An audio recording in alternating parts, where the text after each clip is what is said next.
তাপপ্রবাহ চললেও আর ছুটি না বাড়িয়ে ২৮ এপ্রিল থেকে স্কুল কলেজ খোলার প্রস্তুতি নিচ্ছে শিক্ষা মন্ত্রণালয়। ক্ষতি পোষাতে ৪ মে থেকে শনিবারও শ্রেণী কার্যক্রম রাখার পরিকল্পনা মন্ত্রণালয়ের।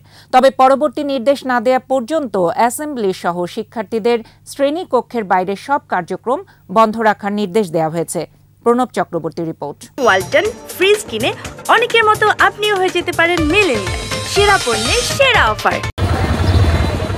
ভয়াবহ দাবদাহে পুড়ছে দেশ। দেশের বিভিন্ন স্থানে পারদ উঠেছে ৪২ ডিগ্রি সেলসিয়াসের ওপরে।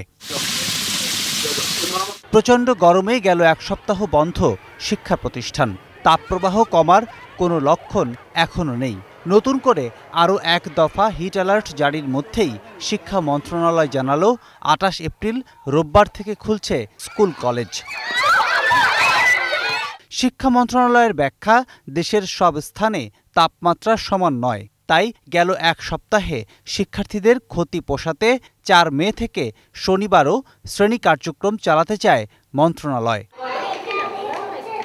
তবে অ্যাসেম্বলি সহ শ্রেণীকক্ষের বাইরে শিক্ষার্থীদের কোনো কার্যক্রম না রাখার নির্দেশনাও দিয়েছে শিক্ষা মন্ত্রণালয়। ঈদ উল ফিতর ও নববর্ষের দীর্ঘ ছুটি শেষে ২১ এপ্রিল শিক্ষা প্রতিষ্ঠান খোলার কথা ছিল।